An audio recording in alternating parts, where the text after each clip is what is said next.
আসসালামু আলাইকুম, শুভ দুপুর। কেমন আছেন সবাই? আজকে আপনাদের মাঝে একটা লং ভিডিও নিয়ে আসলাম তেলের পিঠা দিয়ে, দুধ দিয়ে তেলের পিঠা ভিজানো। প্রথমে আমি তেজপাতাগুলো দিয়ে দিচ্ছি দুধের ভিতরে, একটা একটা করে তেজপাতা দিয়ে দিচ্ছি। এবার কিছু দালচিনি দিয়ে দিব, এলাচ দিব সাথে কিছু। আমি এখানে অনেকটা পরিমাণ দুধ নিয়েছি, এখন কিছু চিনি দিয়ে দিচ্ছি। দেখেন চিনিগুলো দিয়ে দিচ্ছি। প্রথমে আমি তেজপাতা দিয়েছি, দারচিনি দিয়েছি এবং এলাচ দিয়েছি। এরপর কিছু চিনি দিয়েছি, একটু বেশি করে চিনি দিচ্ছি যাতে পিঠাগুলো সুন্দর মিষ্টি হয় এবং দুধটাও অনেক কড়া হয়, কারণ বেশি মিষ্টি না হলে ভালো লাগে না।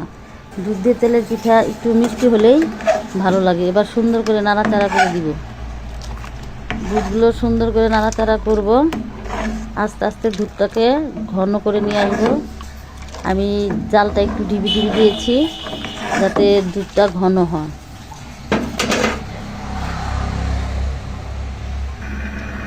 দুধটা বলক উঠে গেছে, দেখেন আস্তে আস্তে দুধটা বলক উঠে গেছে। এখন আরেকটু জাল নিভিয়ে দিব যাতে দুধটা নুনি পড়ে এবং ঘন হয়, দুধের কালারটা যেন সুন্দর হয় এবং এখান থেকে একটা খুব সুন্দর গ্রান আসছে।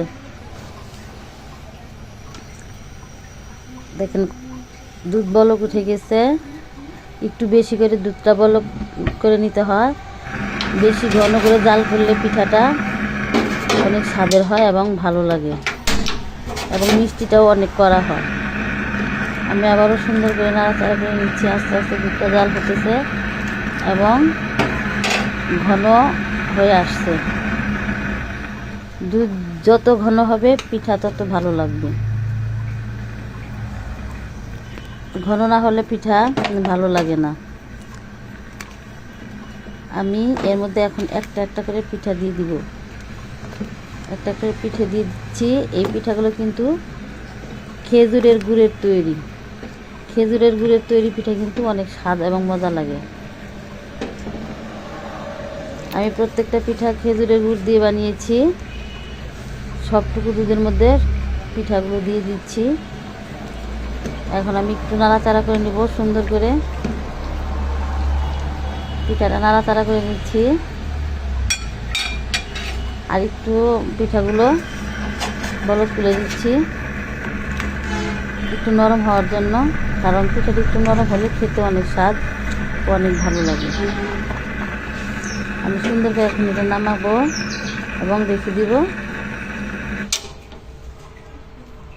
ব্যাস হয়ে গেল আমার দুধের ভিজানো তেলের পিঠা। কেমন হয়েছে সবাই বলবেন, ভালো লাগলে অবশ্যই একটা লাইক, কমেন্ট ও শেয়ার করবেন। প্লিজ সবাই পাশে থাকবেন।